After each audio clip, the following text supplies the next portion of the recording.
We could spend all day analyzing the various tentacles emerging from Thursday's wild game at Ford Field, but at least one of them figures to be a storyline for the next few days as the NFL investigates.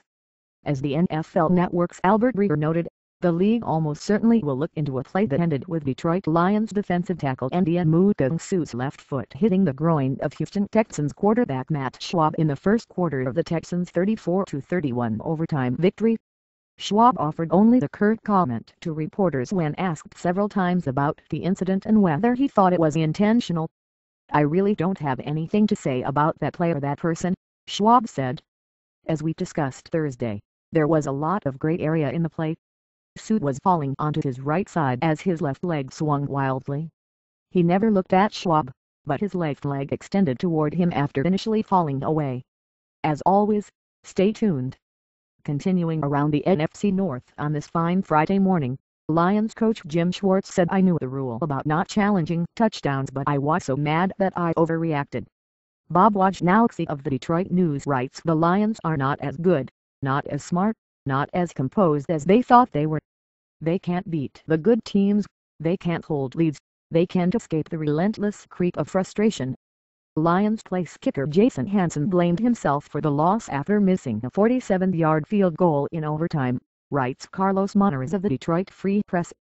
"Hanson, when you're kicking a field goal to win it doesn't matter what happened before that, all the controversy or the ups and downs in plays. It doesn't matter then. So it's the same. It's the game winner, no matter how you got there. It's the same. So, we don't miss those."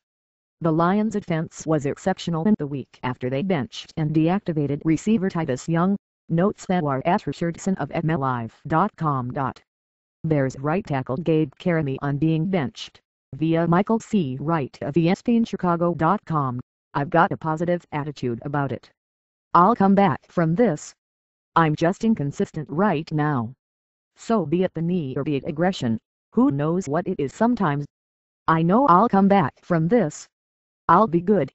Bears quarterback Jay Cutler was limited in Thursday's practice, notes Don McClure of the Chicago Tribune. During the portion of practice open to reporters Thursday, Jonathan Scott was at right tackle and Chris Spencer was at left guard, notes Sean Jensen of the Chicago Sun-Times.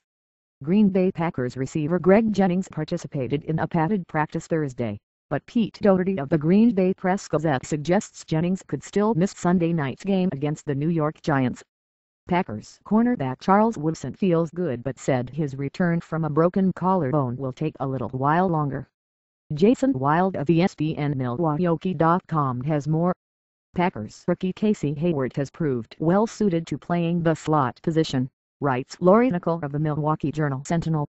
Minnesota Vikings receiver Michael Jenkins is one of the last relics of last season's roster philosophy, writes Tom Pelissero of 1500ESPN.com. Vikings receiver Percy Harvin didn't practice Thursday and seems highly unlikely to play Sunday against the Bears, notes Ken Weaver of the Star Tribune.